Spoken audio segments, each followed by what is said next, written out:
Silakan Pak Saleh. Yang mana? Ya yang terakhir itu Pak, terbuka jadi tertutup, pasti agak-agak repot itu. Ya memang kita dihadapkan pada kondisi yang nggak mudah, Iya. ya kan.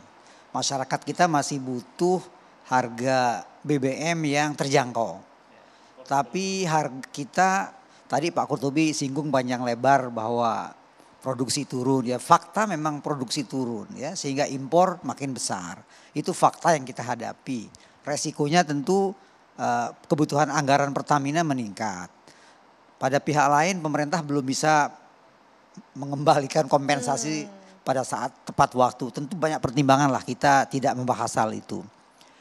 Tapi begini yang ingin kita sampaikan, bahwa meskipun demikian sebetulnya masyarakat yang membutuhkan subsidi ini kan sudah teridentifikasi sebetulnya. Yaitu untuk sektor produktif, tadi UMKM, perikanan, pertanian. Itu sektor produktif ya, itu diberikan subsidi. Kemudian sektor transportasi juga diberikan subsidi. Okay. Nah yang kita himbau Mbak Brigita, ini kita tidak bosan-bosan menghimbau saudara-saudara kita yang memiliki kemampuan lebih ya, untuk tidak mengkonsumsi JBT maupun JBKP, ya kan? Mereka mampu untuk membeli non subsidi. Dan pura-pura susah lah. Nah itu dia. Dan ini dampaknya juga cukup besar. Studi kami bersama PSI UGM menunjukkan bahwa potensinya itu cukup signifikan itu. Dan ini kan bisa digunakan oleh konsumen yang betul-betul membutuhkan, yang produktif. Nah ini yang juga kita himbau semua kita untuk mengajak masyarakat yang mampu. Begini tadi kan yang penting BBM tersedia.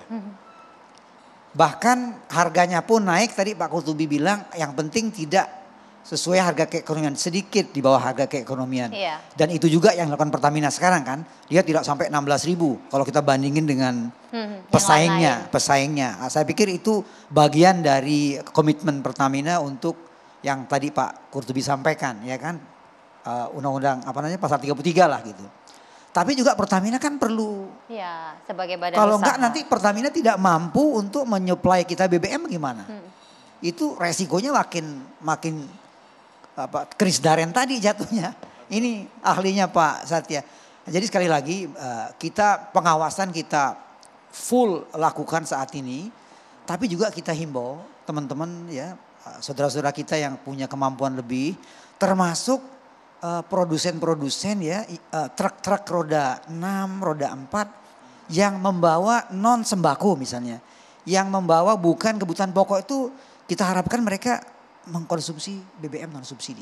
Jika ini bisa dilakukan, insya Allah semuanya happy, semuanya berjalan dengan baik. Closing statement dari seluruh narasumber berkaitan mengenai tema kita Pak Satya. Ya, kita melihat energi itu tidak hanya cuma satu bentuk komoditas, tetapi juga terdiri dari banyak komoditas karena kita mempunyai sumber daya alam yang cukup besar. Maka kenapa kita juga tidak harus memulai dengan masif untuk mengganti BBM, ya, supaya konsumsi BBM juga turun. Jadi kalau sekarang kendaraan listrik masif dilakukan, ya, termasuk mengkonvert, ya, Kementerian SDM itu sudah mengkonvert sepeda motor konvensional menuju kepada listrik, itu kan juga menjadi salah satu solusi. Ya, di samping itu misalkan konvertasi dari BBM ke BBG itu menjadi salah satu upaya kita jangka panjang yang bisa dilakukan. Otomatis akan menghindari keterpurukan ya anggaran yang selama ini kita alami. Baik, Pak Kurtubi singkat saja. Ya, ini kan situasi darurat lah kalau boleh dibilang ya. Jadi dibutuhkan inovasi cerdas dari pemerintah. Ya, kewenangan ada di tangan pemerintah ini. Ya, negara dengan kekayaan alam energi yang begitu besar dan ada pasal 33. Laksanakan itu. Clear. Jadi gini, jangan sampai diulangi lagi terlalu menyederhanakan sesuatu yang sangat rumit. Pernah waktu beberapa bulan yang lalu terjadi kelangkaan antrian besar-besaran solar setelah BPH mengeluarkan surat ke satu persatu SPBU, geger, lalu dicabut. Nah sekarang juga terlalu menyederhanakan, pakai data ini, pakai data yang, tahu nggak? Datanya tuh nggak ada yang beres. Itu jadi ini jangan sampai bicara tuh hanya berdasarkan teori dari atas, nggak membumi. Baik. Nah, ini seringkali ya mohon maaf BPH ini membuat asumsi. Baik. Dalam sekolahan tuh asumsi garis belok pun dianggap lurus Baik. gitu. Itu yang itu. Jadi Baik. makanya sering terjadi permasalahan ini Baik. yang harus diingat. Ini adalah BBM Iya.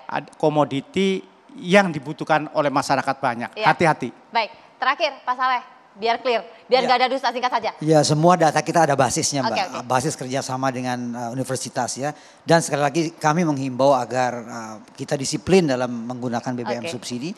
Dan masyarakat yang mampu silahkan menggunakan BBM non subsidi. Jangan pura-pura susah terus demi keuntungan yang lebih besar. Terima kasih.